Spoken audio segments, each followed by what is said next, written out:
Assalamualaikum warahmatullahi wabarakatuh. Halo semua, selamat datang kembali di seri tutorial pemrograman Structured Text PLC menggunakan CodeSys. Di video sebelumnya kita sudah menerapkan dan membuat finite state mesin kita. Jadi flip-flop di sini dari 1, 2, 3, 1, 2, 3. Nah, di video ini kita akan menggunakan flip-flop kita ini, state-state kita ini untuk memanipulasi nilai-nilai ya. Misalnya kita akan buat di sini sebuah visualisasi ya, visualisasi.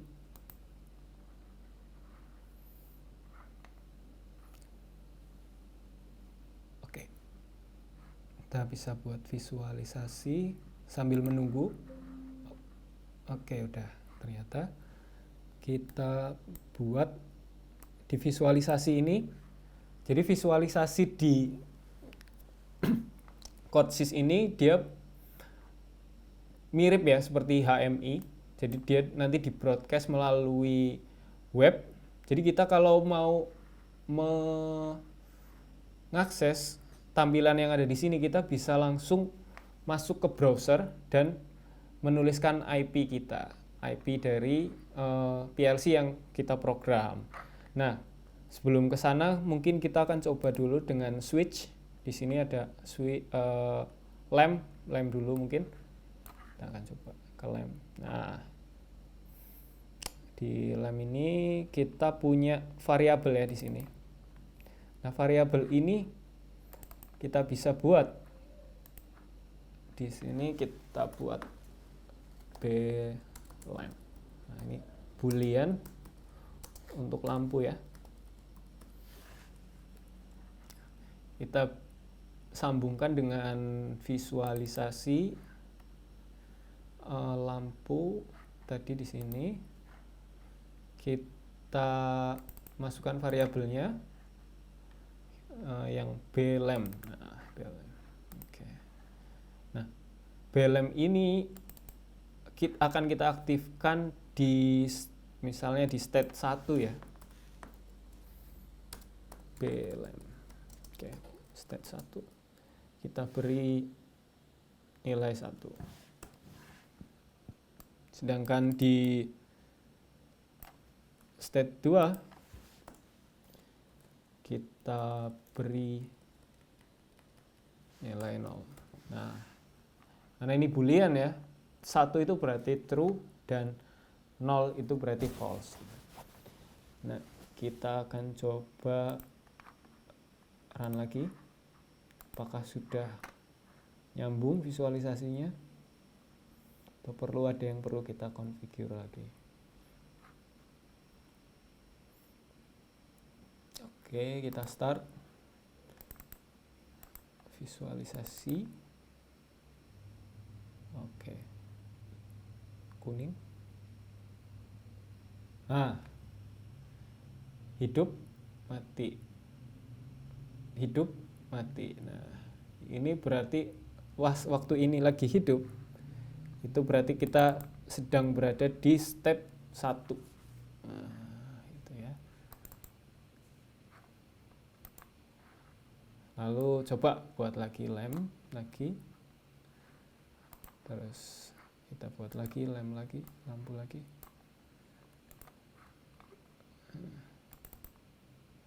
Kita buat variabelnya lagi. Di sini kita buat lamp 2 dan lamp 3. Di lamp 2 yang ini kita beri variabel acuan lamp 2. Oke.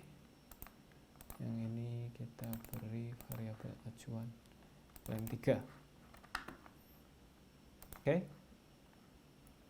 Running.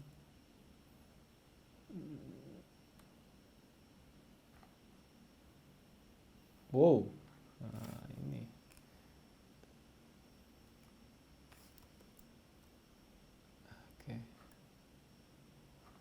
Wah, yang ini enggak ya, masih belum ya.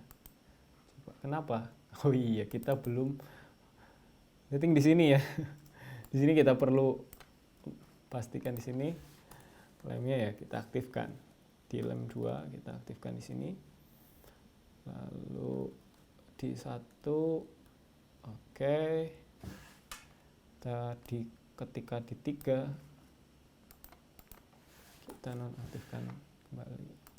Nah, ini kita hapus dulu ya yang item. Contoh aja.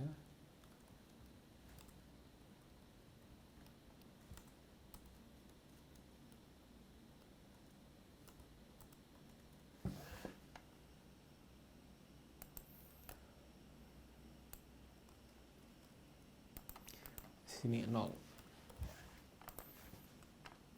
Sini 1.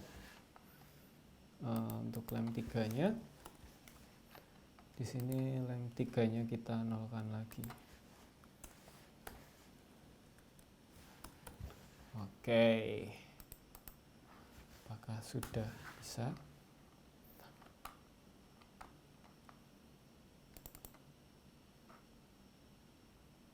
Nah, 1, 2. Oke.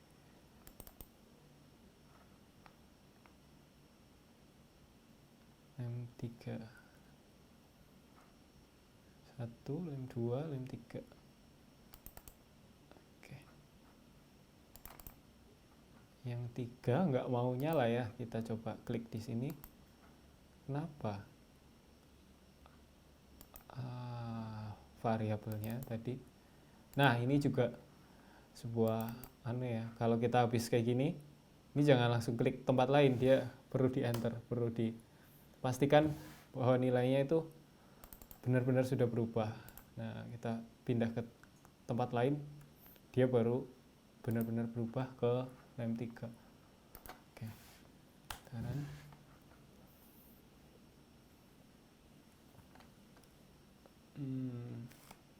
kita keluar dari full screen aja. Nah, ini 2, 3, 1, 2, 3. Nah, 3 warna ini flip flop ya.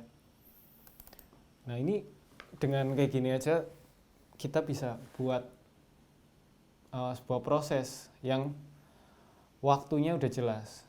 Misalnya mau menanak nasi, itu kan waktunya jelas, berapa lamanya gitu. Kita bisa buat dengan finite state machine gitu. Nah, tapi kalau dia butuh input ya untuk perpindahan state, maka ya kita masukkan di sini ya. Misalnya kita buat satu button ya. Syarat dari 2 ke 3-nya itu bukan sebuah timer tapi button. Coba kita buat button.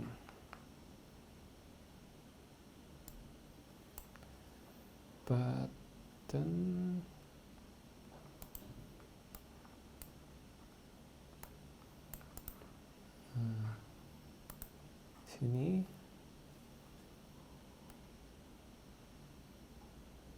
variabel yang kita pakai basic ya. Oke. Kita buat rectangle aja.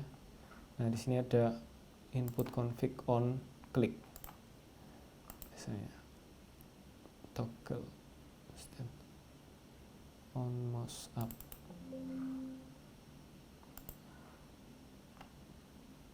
Tap variable that will tap to through the mouse is pressed on this element. Oke.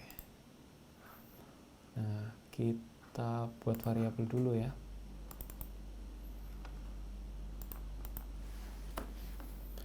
B button.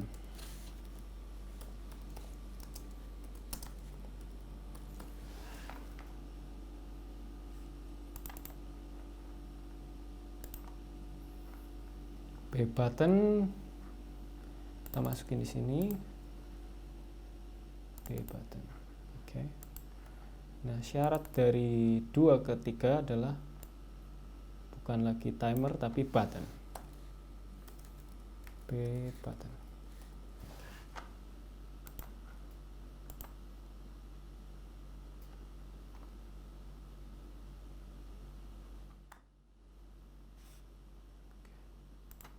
Nah, itu ya. Dia akan berhenti di 2. Ketika oke, dia pindah ke 3, balik ke 2, balik ke 2. Ini saya klik. Nah, dia lanjut lagi vlognya. Gitu. Mungkin terlihat sederhana, tapi hampir semua sistem di industrial dan yang perusahaan kami PT Stackhawk Robotika buat semuanya menggunakan metode yang sederhana ini untuk membuat ya sebuah alur program. Jadi gimana sih ada alurnya ke sana, pindah state-nya itu karena apa? Di sini intinya ada perpindahan state, dan ketika di state itu kita melakukan apa? Mengaktifkan lampu, mematikan lampu, dan lain sebagainya. Dan perpindahan state ini bisa di-trigger dengan timer, dengan button, dari sensor, dari komunikasi, dan lain sebagainya. Nah, itu yang diperlukan dalam pemrograman. Dengan ini aja teman-teman udah bisa memprogram macam-macam. Nah, tapi ada beberapa lagi ke depan kita akan mungkin masuk ke area yang cukup advance. Jadi ada komunikasi. Nanti saya akan menjelaskan komunikasi antara PLC dengan sistem lain, misalnya dengan Modbus, atau mungkin bisa juga dengan UDP gitu. Sampai mungkin itu dulu untuk video yang kali ini ya. Semoga bermanfaat. Di video berikutnya tadi kita akan membahas komunikasi antar PLC. Oke, begitu. Mohon maaf bila ada tutur kata yang salah. Sampai jumpa dan terima kasih. Wassalamualaikum warahmatullahi wabarakatuh.